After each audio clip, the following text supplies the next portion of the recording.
dalkeenu uu ka soo gudbay waqtigii sadbursiga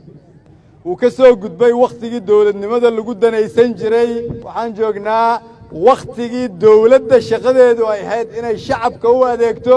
maanta waxaa idin yimid shaqaalihiinni idinka idin shaqaynayay oo aniga aan kow ka ahay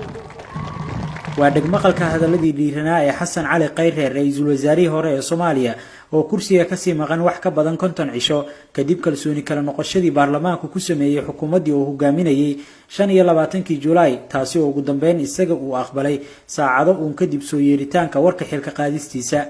xasan cali khayre ayaa xilligaasi ku sugnaa magaalada Dhuusamareeb ee caasimadda Galmudug oo habeenkii 24aad ee isla bisha loogu sameeyay munaasabad sagootin ah isaga iyo madaxdii kale ee ka qayb gashay shirkii looga hadlayay arrimaha doorashooyinka ee Dhuusamareeb 2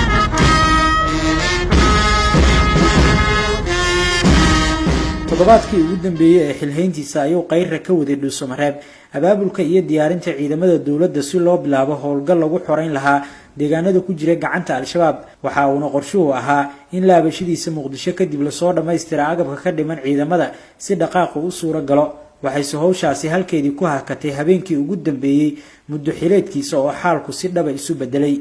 waxaan leeyahay geedkii golihii iyo geeyii iyo gurigii nabadeed ee Dhuusamareeb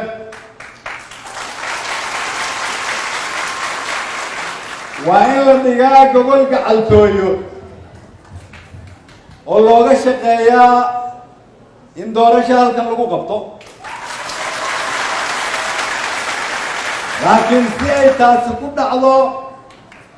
waa in la soo buuxiyaa shuruudaha ay mudan tahay xasuusaha xiisaha leh ee ku jira xiska reer Galmudug ayay qayb ka noqdeen go'aanadii Khayre ku dhisay Galmudug tamaanta jirta oo marxalada adag ku gudbanayeen maalmihii dhismaheedu socday muddo ka badan 40 cisho ayuu Dhuusamareeb saldhigtay Khayre oo uusan meelna kaga bixin taasi oo Galmudug ka dhigtay goobtii labaad ee ra'iisul wasaarihii hore ku qaatay waqtigiisii ugu badnaa maalmihii uu xafiiska joogay waxaa intaa dheereed dadaaladii nabadeed iyo soo afjaridii mid ka mid ah colaadihii sokeeye ee dalkan soo maray qarnigan taasoo ka dhex jirtay walaalaha Huurshe iyo Xiraale qaramayntii maleeshiya beeleedyada iyo dhismihii awoodda ciidanka federaalku ku leeyahay Galmudug inta oo dhan waxaa dheereed dheelika ilaalinta dhismaha maamulka Galmudug oo dhugmo iyo dhihidba uu ku lahaa hadba dhanka ay ka xiranto waxa uu maalmo ku qaatay magaalooyin kala dheer waxa uu dhigtay xusuuso aan dhammaad lahayn isagoo dhidibada u aasay maamul dharaaro kooban ku guuleystay in dhanka hore uu ka galo dhaqdhaqaaqa siyaasadeed ee dalka magaalo madaxdii waan isugu nimid ciidamadii waa la qarameeyay kuwa amisom way joogaan ku dhawaad 1000 ergaa iyo madaxdii Galmudug oo dhan ayaa halkan fadhida waxaan idinka codsanayaa fursadan iyada inaan laga lumin reer Galmudug intaasi oo dhan waxay dhiirinayaan damaca soo shacbaxay ee Khayre ku doonaya kursiga madaxtinimo ee dalka doorashada dhici doonta horaanta sanadka soo socda ee 2021 dadka ku dhaqan magaalada Dhuusamareeb ee caasimadda Galmudug ayaa u arka fariinta ra'iisul wasaarihii hore ee Khayre ku shaaciyay musharaxnimadiisa xilka madaxtinimo tuguusheedu dhameystir u noqon karto inta ka dhiman dadaalkii uu galiyay Galmudug shaqo fiican buu maxay meesha ka qabtay xaqiiqatan Galmudug wuu hagar baxay ولو دولة حكومة ساهد وأصير رئيس الوزراء كاها وأنا كو أمانيين أرنت أصعيد أصير وكو أماني هي حقيقة قلم ووايد سين وينوها قربحين نفي مال بواقليين سيد الوهل لها قلم مدأ مركا أرنت أصعيد وكو أمانيين كن يكوجر وحنقوا أنت مدحيلات كيسي وجوي intii asaga u kasbadayna way taageeraysaa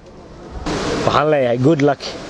tijaabi nasiibkaaga hore soco waxaan kale oo soo dhaweynayaa musharaxnimada oo isku taagay xilka madaxweyne oo waxaan dhihi karaa waa nin howlkar ah u qalma dalka Soomaaliya inuu samata bixiyo oo maanta ka soo bixi karo waxa looga baahan yahay bulshada dalka Soomaaliya ee ku nool Soomaaliya ku nool qolkiiba 100 doorka uu kala hay qof qari karta ama dabooli karta ma jirto door firfircoon oo muhiimadiisa leh ayuu kala hay Galmudug dhismihiisa haatan haduu isku taago xilka musharaxnimo ee dalka Soomaaliyana waxaan isleeyahay waa nin capacity iyo awood u leh inuu Soomaaliya hogaamiyo oo leader